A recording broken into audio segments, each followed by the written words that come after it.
अस्सलाम नाज़रीन, मैं हूं असद अली तूर, अपने प्रोग्राम असद तूर अनसेंसर्ड में। आज हम 3 आपके सामने बड़ी खबरें रखेंगे।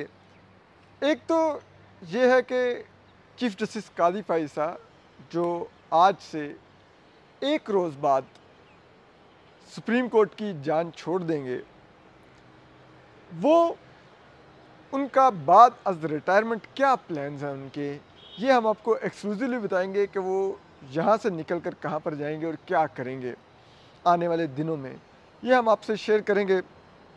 और दूसरा, हम आपको ये भी बताएंगे कि जैसे जाहिया अफरीदी के बारे में कुछ मालूमात देंगे कि उनकी क्या जैसे कहते हैं उनकी निजी ज़िंदगी से मुतल्लिक कि वो क्या उनके मशागिल होते हैं, क्या करते हैं और क्या बड़े इम्तिहान से वो गुज़रने वाले हैं।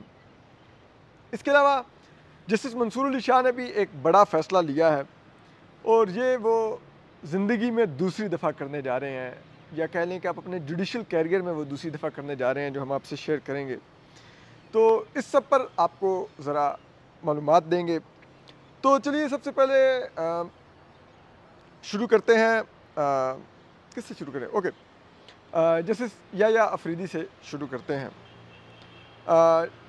या चलें चीफ जस्टिस कादी फाइसा से शुरू करते हैं, ठीक है जी। तो मौसूफ़ चीफ जस्टिस कादी फाइसा जो अपनी एक बदबूदार लेगेसी लेके कल रिटायर हो जाएंगे, ठीक है। कल उनका फुल कोर्ट भी है और उसमें आप देखेंगे कुछ बड़ी सिग्निफिकेंट चीज़ें कि जजेस का किस तरह का रिएक्शन होगा। लेकिन बहरहाल वो कल रिटायर हो रहे हैं और ज़रा ये बता रहे हैं कि बाद रिटायरमेंट उनका प्लान ये है कि वो और अपनी अहलिया के साथ स्पेन जाएंगे, क्योंकि मिसेस सरीना ईसा स्पेनिश नेशनल हैं, तो वो वहाँ पर जाएंगे और उसके बाद वहाँ से वो स्पेन से 28 और 29 तारीख को लंदन पहुँचेंगे, जहाँ पर वो एक तकरीब है, एक उनके लिए डिनर रखा गया है एक मिडल टेम्पल में, जहाँ पर वो एक बेंचर बनेंगे, वहाँ पर वो जा रहे हैं। वहाँ से वो फिर तुर्की जाएंगे, जहाँ पर वो अपने बेटे के हमरा होंगे, अपनी अहलिया के हमरा होंगे, और एक हुमायूं अख्तर साहब हैं उनके साथ वो एक तकरीब में शिरकत करेंगे। तो ये उनका प्लान है बाद अज़ रिटायरमेंट, ज़राए बता रहे हैं। ये हुमायूं अख्तर साहब हैं, उनका ये दावा है कि ये उनके प्लान्स हैं। लेकिन क्या चीफ जस्टिस कादी फाइसा वाकई सुप्रीम कोर्ट की जान छोड़ रहे हैं? तो जितना उन्होंने बदबूदार काम किया है सुप्रीम कोर्ट में, याद रखिए कि जब तक 26वीं आईनी तरमीम मौजूद है, सुप्रीम कोर्ट के कुएं में काजी फायज ईसा लटका हुआ है। जब तक 26वीं आईनी तरमीम नहीं निकाली जाएगी, काजी फायज ईसा सुप्रीम कोर्ट में लटका रहेगा और सुप्रीम कोर्ट के पानी से बदबू आती रहेगी, सुप्रीम कोर्ट का पानी नापाक रहेगा, क्योंकि 26वीं आईनी तरमीम की सूरत में काजी फायज ईसा ने सुप्रीम कोर्ट पाकिस्तान की अदलिया तबाह की है। एक मेरिट और सीनियरिटी दोनों प्रिंसिपल पर चीफ जस्टिस बनने वाले जस्टिस मंसूर अली शाह का रास्ता रोका है। तो ये नहीं हो सकता कि आप कहें कि जी अदालत नॉर्मल चलनी शुरू हो जाएगी चीफ जस्टिस कादी फाइसा के जाने के बाद। मैं क्यों कह रहा हूँ इन्होंने हिस्सा डाला है? इन्होंने वो 63A के लिए वो कमेटी तुड़वाई, ठीक है। वो कमेटी तुड़वा के वो सदारती आर्डर से जारी करवाया था, वो कमेटी तुड़वा के अमीनुद्दीन खान को डाला उस कमेटी में, जस्टिस मुनीब अख्तर को निकाला, और फिर उसी अमीनुद्दीन खान को लेकर ये घुसे जाके 63A का इन्होंने केस लगवाया। उस बेंच में भी मौसूफ खुद बैठे चीफ जस्टिस कादी फाइसा, उसकी सरबराही की, साथ वही अमीनुद्दीन खान बैठा हुआ था, नईम अख्तर अफगान बैठे हुए थे, जमाल खान मंदोखेल, और वो एडहाक जज 25-26 लाख रुपया बटोरने वाला जस्टिस मदर आलम मियाँ खेल, और इन्होंने बैठ के वो रिवर्स किया ताकि हुकूमत हार्स ट्रेडिंग करके, फ्लोर क्रॉसिंग करके वो आईनी तरमीम ला सके, जिससे जस्टिस मंसूर अली शाह को चीफ जस्टिस बनने से रोका जा सके, जिससे अदालत में एक आईनी बेंच के नाम पर अदालत के इख्तियारात को तबाह बर्बाद कर दिया जाए, ठीक है। हाई कोर्ट्स को तबाह बर्बाद कर दिया जाए, उनके आर्टिकल 199 के इख्तियार को, आर्टिकल 184(3) के इख्तियार को तबाह बर्बाद कर दिया जाए, ताकि अगर कल मिलिट्री इस्टेब्लिशमेंट जिस किस्म के मर्जी बुनियादी हकूक पर डाके मारती रहे, अदालत के कि हम तो, एक तो पहली बात यह है कि ये आईनी बेंच सुनेगा, और आईनी बेंच के लिए आर्टिकल 184(3 अब ये कहते हैं कि हमारे पास जो दरखास्त आई है हम उसी की लिमिट्स में रह के केस सुन सकते हैं। हम इंसाफ के लिए भी आर्टिकल 187 का मुकम्मल इंसाफ का आर्टिकल इस्तेमाल नहीं कर सकते, उसमें भी कह दिया गया है कि जो हमारे सामने दरखास्त आएगी और जो हमारे पास इख्तियारात है सिर्फ वो इस्तेमाल कर सकते हैं। ठीक है, हम 2 कदम आगे जाकर किसी को मुकम्मल इंसाफ नहीं दे सकते। हम कहेंगे कि ठीक है तुम्हारे पास ये कागज़ नहीं है तो तुम्हारा इंसाफ नहीं बनता, चाहे कि हमें मालूम है तुम हक पर हो लेकिन हम तुम्हें इंसाफ नहीं देंगे। ठीक है, तो ये गंदा काम जिस आईनी तरमीम के ज़रिए हुआ है उसका हिस्सेदार कौन है? ये काजी फ़ाइज़ ईसा है। ठीक है, तो इनकी ये गलाजत भरी लेगेसी, ये बदबू सुप्रीम कोर्ट में मौजूद रहेगी, सुप्रीम कोर्ट के कुएं में, और ये लटका रहेगा सुप्रीम कोर्ट के कुएं में जब तक 26वीं आईनी तरमीम नहीं निकाली जाएगी। और जिसका हक बनता है कि वो चीफ जस्टिस बने, यानी कि जस्टिस मंसूर अली शाह, अगर वो चीफ जस्टिस नहीं बनते और ये आईनी बेंच वाला ये नौटंकी भी नहीं तबाह होती, ख़त्म की जाती, इस 26वीं आईनी तरमीम को कालेदम करार नहीं दिया जाता, तो याद रखिए काजी फ़ाइज़ ईसा इस सुप्रीम कोर्ट के कुएं में लटका रहेगा और इसके पानी से बदबू आती रहेगी, और वो बदबू बहुत ही बदबू है।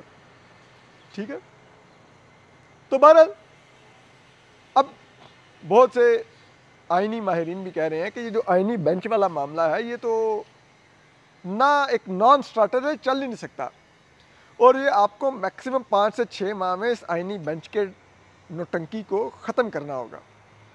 ठीक है, क्यों? क्योंकि ये रहेगा लाइक, अगर आप कहते हैं कि सिर्फ आईनी सवाल तो उसके आगे जाएंगे, एक कत्ल का मुकदमा है, एक जो उसमें कन्विक्टेड पर्सन की अपील आती है सुप्रीम कोर्ट तक, वो कहता है जी मुझे तो आर्टिकल 10A के तहत शफाफ ट्रायल मिला ही नहीं, तो अब वो आइन के आर्टिकल 10A का हवाला दे देगा, तो वो जज तो कहेंगे तो फिर हमारा केस ही नहीं बनता, चले जी आईनी बेंच में ले जाओ, ये जी फलां मामला। लाइक ये सुप्रीम कोर्ट एक आईनी अदालत है और सुप्रीम कोर्ट में दायर होने वाली हर पिटिशन आईनी पिटिशन कहलाती है। क्या आपको ये मालूम है? ये बुनियादी पॉइंट है कि सुप्रीम कोर्ट में दायर होने वाली हर पिटिशन आईनी पिटिशन कहलाती है। तो क्या फिर सारे उस आईनी अदालत में आईनी बेंच में जाकर लगने लग जाएंगे केसेस के? क्या ड्रामा है, क्या बकवास है ये। ठीक है, और ये आजम नज़ीर ताडर और ये शहजाद शौकत जैसी, जिसे कहते हैं ना साइकिलों के होते हुए, इसी किस्म की आईनी तरमीम आएंगी, यही होगा। क्योंकि इनका आप लाइक बहुत से अब ऐसे वकला हैं जिन पर आ रहा था कि जी वो अब वो फ़रोग नसीम साहब, मखदूम अली खान साहब, वो तरदीदें करते फिर रहे हैं कि हमारा बनाया हुआ आईनी मुसवदा नहीं है ये। यही कि इतना ये घटिया आईनी मुसवदा है कि इसको कोई वकील भी ऑन करने को तैयार नहीं कि ये हमारा बनाया हुआ आईनी मुकदमा है, आईनी मुसवदा है। ठीक है, और फिर आप आगे आ जाइए, बात यहाँ नहीं है।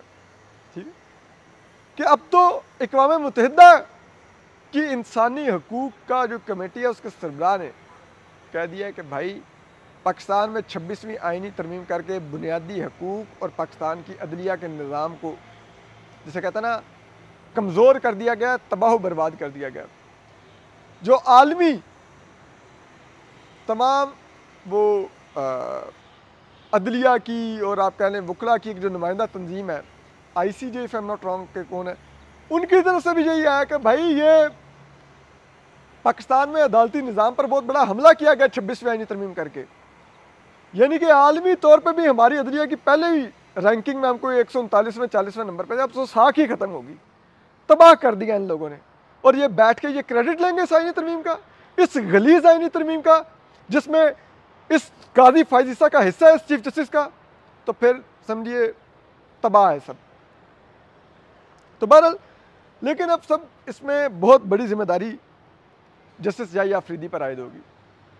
ठीक है, जस्टिस याहिया अफरीदी पर इसलिए जिम्मेदारी आयद होगी कि वो परसों चीफ जस्टिस पाकिस्तान का हल्फ लेंगे। अगर वो ये निज़ाम इसी तरह चलने देते हैं तो फिर कहलाएगा कि वो 13 जनवरी के फैसले के बेनिफिशरी हैं।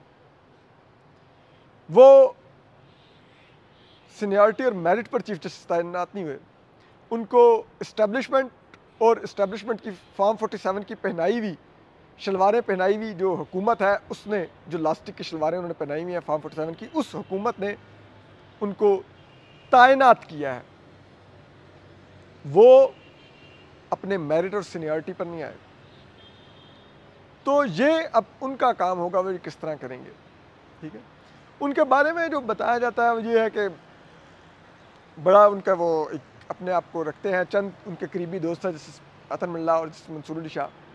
वो जस्टिस मंसूर अली शाह जिसका चीफ जस्टिस बनने का रास्ता रोका गया है इस बदबूदार 26वीं आईनी तरमीम के ज़रिए, और इनको नवाजा गया है जस्टिस याहिया अफरीदी को। तो अब जस्टिस याहिया अफरीदी वैसे तो कहते हैं कि लाइक वो वीलॉग्स भी नहीं देखते और टीवी भी नहीं देखते, सिर्फ एक डॉन अखबार है ज़रा बताते हैं कि वो पढ़ते हैं। और इसके अलावा अगर आप देखें तो जस्टिस याहिया अफरीदी के बारे में ये भी कहा जाता है कि एक तो वो हफ्ते में 3 दिन घुड़सवारी करते हैं, गोल्फ खेलते हैं डेली शाम को, और लोगों से उमूमन इंटरेक्ट नहीं करते। अगर कोई उनके घर उनको मिलने चला भी जाए तो कहते हैं कि वो जैसे ही चाय कप ख़त्म होता है तो वो कहते हैं आपने चाय पी लिया है, अच्छा मैं जा रहा हूँ, मुझे कुछ है, काम मैंने करना है, और वो उठ के चले जाते हैं, ज़्यादा देर किसी के पास बैठते भी नहीं। और उनके वालिद भी सीनियर ब्यूरोक्रेट रहे हैं, सेक्रेटरी इंटीरियर रहे हैं, और वो जिसे कहते हैं फ़ौज में भी उनके वालिद रहे हैं, जबकि उनके दादा भी डॉक्टर रहे हैं, और बकौल हमारे सीनियर नुसरत जावेद साहब के, जो कि बहुत बाखबर होते हैं, उनके बकौल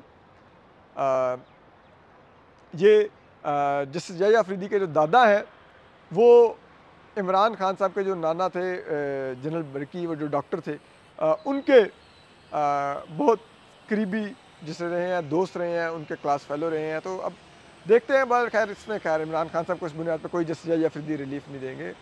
अब जिस अंदाज में आए, जिन हालात में आए, पहले तो उनको अपनी अदलिया बचानी होगी कि जो उसके साथ काजी फ़ैसा करके जा रहा है, पहले तो उनको वो काजी फ़ैसा कुएँ से निकालना होगा। ठीक है, अदलिया कर वो काजी फ़ैसा निकलेगा, 26वीं आईनी तरमीम जब आप इस कुएँ से निकालेंगे, अदरवाइज़ वो लटका होगा काजी फ़ैसा इस कुएँ में, और पानी नापाक और बदबूदार रहेगा इस अदलिया का। तो अब ये देखते हैं कि जस्टिस याहिया अफरीदी ये सब कुछ कैसे करते हैं। उन पर बहुत भारी जिम्मेदारी है ये। ना सिर्फ उनको अपनी साख अब जिसे कहते हैं दर पे है, बल्कि जिस इदारे के वो चीफ जस्टिस बने हैं उस तमाम इदारे की साख इस वक्त दाव पर लगी हुई है, क्योंकि जस्टिस मंसूर अली शाह का रास्ता रोककर हाई कोर्ट्स और मातहत अदलिया में भी, सेशन कोर्ट्स में भी ये पैगाम दे दिया गया कि जो आज के बाद मिलिट्री इस्टेब्लिशमेंट के मुफाद को पूरा नहीं करेगा, मिलिट्री इस्टेब्लिशमेंट को गारंटी नहीं देगा, जो किसी जर्नैल की मुलाकात की ख्वाहिश पर उससे मुलाकात नहीं करेगा, वो चीफ जस्टिस फिर नहीं बनेगा। ठीक है, तो अगर उसको हम चीफ जस्टिस बनने से रोक सकते हैं तो आप तो छोटे मोटे हाई कोर्ट के या सेशन कोर्ट के जज हैं, आपकी तो कोई हैसियत ही नहीं है। हम आपके साथ तो वो कर सकते हैं कि आपको कोई बचाने वाला भी नहीं होगा। खत लिखे थे ना चीफ जस्टिस काजी फ़ैज़ा को, क्या बचाया उसने आपको? उसने बल्कि आपको हमारे भेड़ियों के आगे मजीद डाला। ये पैगाम है इसका। तो इसके लिए जस्टिस याहिया अफरीदी जो मर्जी करते रहें इस अदलिया में, जब तक वो इस तब को करेक्ट नहीं करेंगे तब तक अदलिया का पानी गदला, बदबूदार और नापाक रहेगा, क्योंकि उसमें काजी फ़ैज़ा 26वीं आईनी तरमीम की सूरत में लटका हुआ है उस कुएं में। ठीक है, तो अब जस्टिस मंसूर अली शाह के बारे में आ जाते हैं।